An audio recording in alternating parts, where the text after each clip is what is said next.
understanding, hindi lang bilang magkakaklase, kundi magkakaibigan over time. We would always help each other.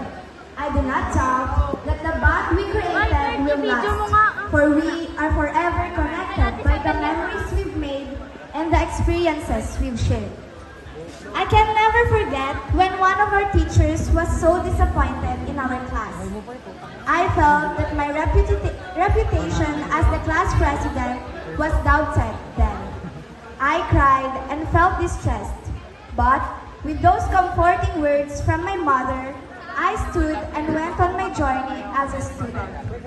With that experience, I realized that Mom is right.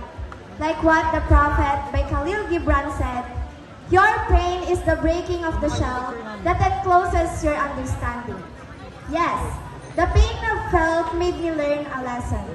I thank that teacher for making me stronger and making me realize that a teacher only wants his students to learn more through experience. They say home is where the heart is. To our teachers, who serve as the second parent to all these learners here today, thank you po. You've ignited our minds, challenged our abilities, and believed in us, kahit kami po mismo ay hindi naniniwala sa sarili naming kakayahan.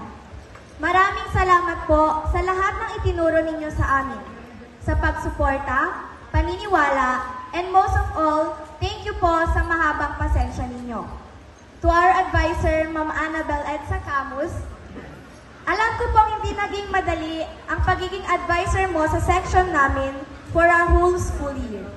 Despite all, thank you for staying, for always understanding, and for giving us many chances to be better. See guys, it's real. Busilak ang puso ng mga guro.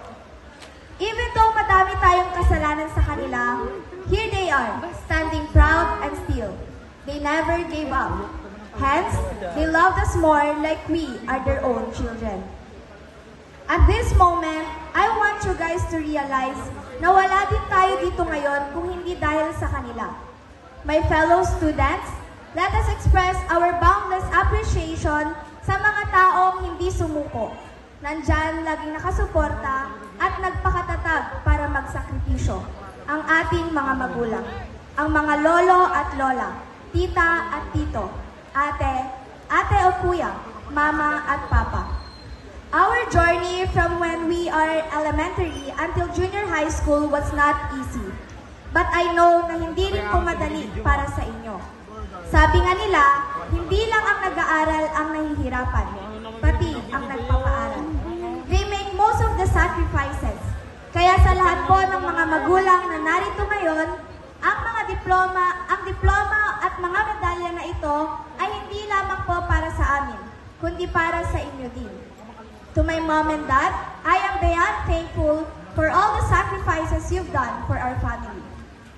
We would also like to say thank you to our dear principal, Ma'am Magdalena Layugan, to all the school heads and school staff, and of course, to the Food National High School for imparting the education and knowledge that we truly needed as we face the realities of life.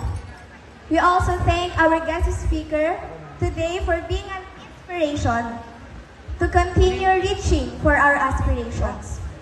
To be honest, hindi sukatan ang pagiging mayaman o mahirap para makapag-aral. What we need is the dedication and perseverance that we can conquer the challenges we are about to face. Now that our junior high school has ended, let us remember the importance of staying matatag, embracing every opportunity with open arms, and daring to chase our wildest dreams, for it is within our grasp to make the impossible possible. Sa aking kapwa computers, maaaring tumayo po tayong lahat. At sabay-sabay nating ipahayag, tayo ang kabataang Pilipino. Tayo ang kabataang Pilipino. Tayo ang kinabukasan